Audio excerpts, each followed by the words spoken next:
Pak Sandiaga Uno sudah mencapai 1000 titik dalam berkampanye di seluruh Indonesia. Sedangkan untuk Pak Prabowo 1 titik saja belum pasti. Maksudnya titik Soeharto. Bercanda.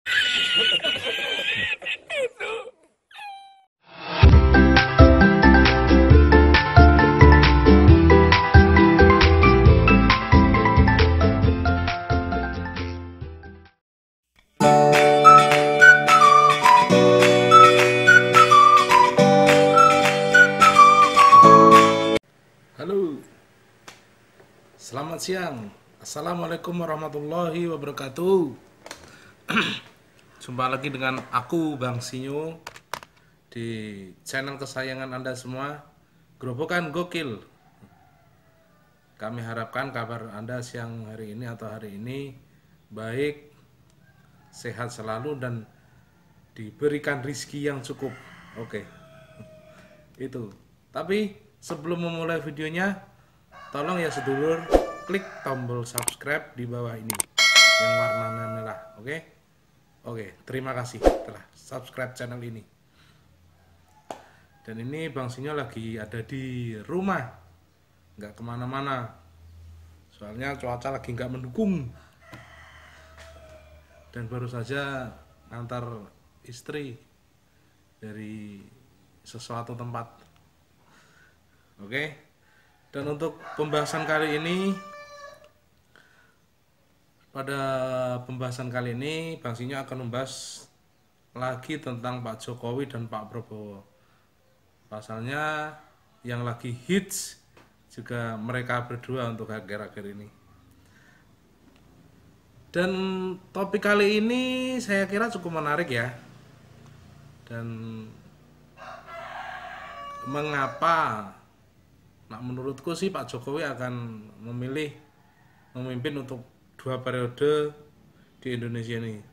Dan ini merupakan tiga alasan Pak Jokowi bisa menjadi presiden lagi untuk kedua kalinya, dan untuk Pak Prabowo akan kalah lagi. Penjelasannya langsung saja ya, kita bahwa alam telah memberikan tanda-tanda Pak Prabowo menjadi presiden di 2019 ini. Ya, salah satunya adalah doa dari Kiai Maimun yang tertukar, yang menyebutkan Pak Prabowo diharapkan jadi presiden. Selain itu, tanda-tanda lain adalah di mobil Pak Ferdinand Hutabean yang tai burung berbentuk angka 2, dan itu katanya tanda-tanda alam jika Pak Prabowo jadi presidennya. Namun tanda-tanda lain pun menyiapkan Pak Jokowi juga bakal menang Pilpres di 2019 nanti. Dan nampaknya pendukung Pak Prabowo dan koalisinya ini, Indonesia Adil Makmur, sekarang harus berbesar hati untuk mengakui keunggulan paslon nomor 1 Pak Jokowi.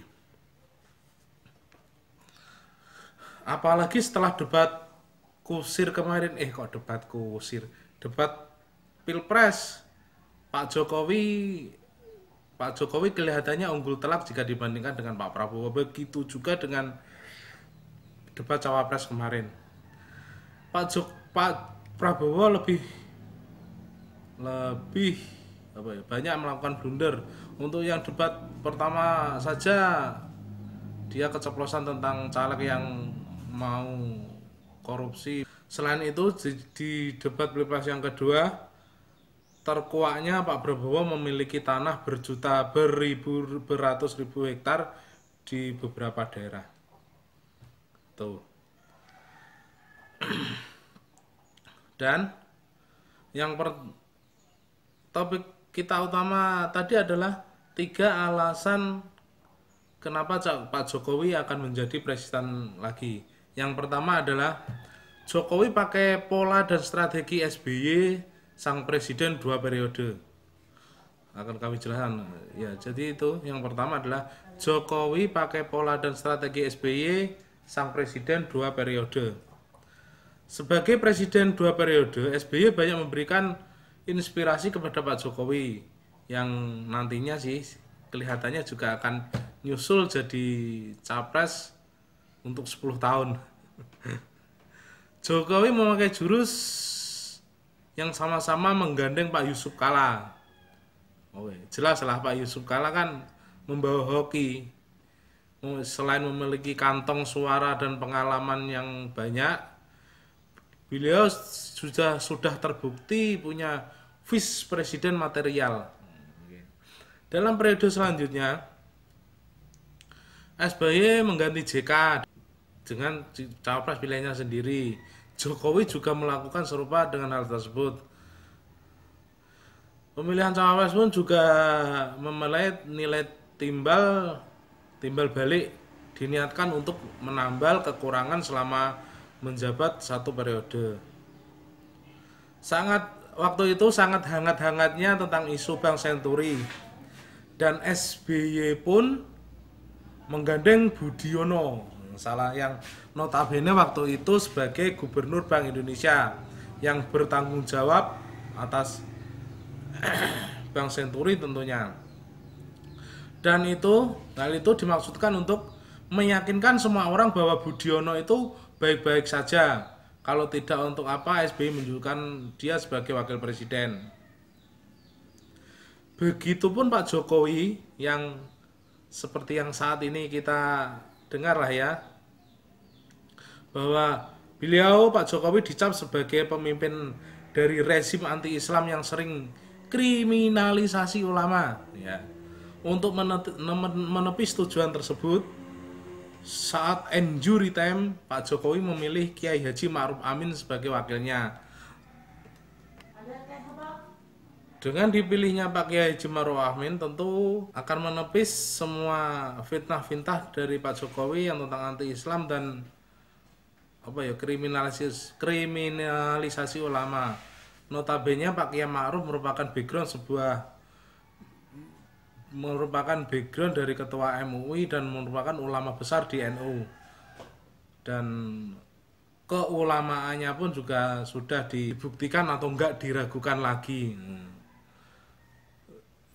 Alasan yang kedua, 1000 titik Sandi dan 1 titik Prabowo. Ini cukup menggelikan ya.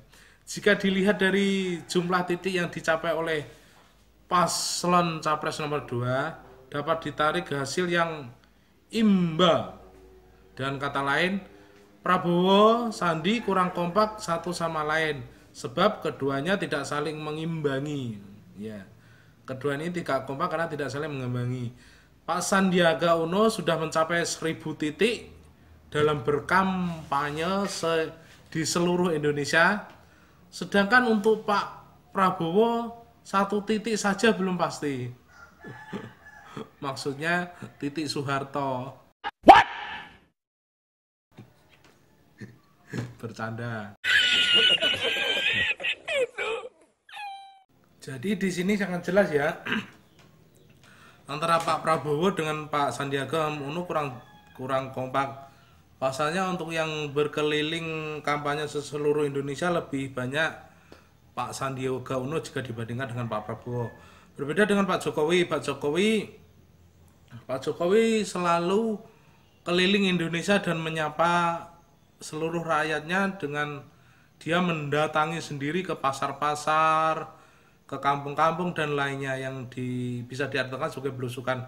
Dan itu menjadi ciri khas dari Pak Jokowi dan akan memberikan efek positif dan kedekatannya terhadap rakyat, terutama rakyat kecil ya. Itu. Alasan yang ketiga adalah rivalitas legendaris dengan akhir yang klise. Oke, untuk arti dari kata-kata ini adalah selama ini hampir di seluruh media televisi kecuali TV One yang menggambarkan sosok Pak Prabowo sebagai sang tokoh antagonis. Dari mulai guyonan tampang Boyolali, orang gerobokan yang susah makan terus gantung diri, terus sampai marah-marah ke wartawan serta mengkritik beberapa lembaga survei. Berbanding berbalik dengan Pak Jokowi yang selama ini digambirkan sebagai tokoh yang santun, yang hero, yang melempar di saat Pak Prabowo melempar pesan-pesan pesimistis apa tentang kemajuan Indonesia, Pak Jokowi selalu apa ya? Selalu berpikir positif dan sikap optimisme tinggi dari Pak Jokowi yang menjadikan rivalitas keduanya semakin hitam putih lah. Dari banyak cerita fiksi terdapat rivalitas legendaris yang kita semua tahu akan bagaimana hasil akhirnya. Seperti kartun SpongeBob, plankton yang selalu berusaha merebut resep rahasia Krabby Patty dari tukang crab dan selalu nggak bisa berhasil dan terus mencoba dan nggak bisa berhasil. Begitupun juga dengan serial Tuyul dan Bayul, di mana tokoh yang bernama Pampan dan Samson yang selalu mengejar Ucil dan itu pun juga nggak pernah berhasil untuk menangkap Ucil dan selalu gagal. Begitulah nampaknya untuk Pak Prabowo kedepannya ini. Seberapa keras usahanya mencapai cita-cita untuk jadi presiden akan dikalahkan oleh Pak Jokowi sebagai karakter yang baik dengan fansbase yang sangat solid. Namun tak mengapa, tidak semua usaha itu harus berakhir sesuai ekspektasi. Kegagalan pun termasuk kan hasil yang mengecewakan. Jadi dari rivalitas Pak Prabowo dan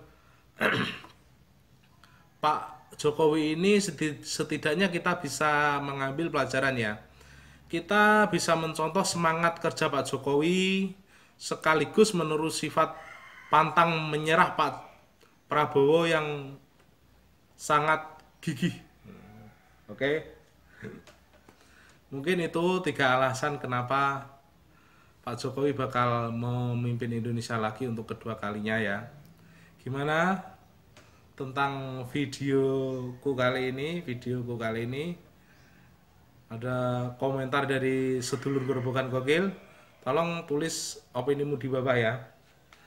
Dan jangan lupa lagi untuk like, komen, dan subscribe channel Gerobokan Gokil supaya kami dapat memberikan informasi penting lainnya mengenai segala hal, entah itu politik, kuliner, bola, dan lain sebagainya. Oke, terima kasih telah menonton video ini sampai habis. Berbijaklah dalam memilih di tanggal 17 April nanti, karena suara Anda akan menentukan Indonesia akan lebih baik untuk kedepannya. Oke, jadi jangan golput. Wassalamualaikum warahmatullahi wabarakatuh. Salam waras dari kami di Gerobokan.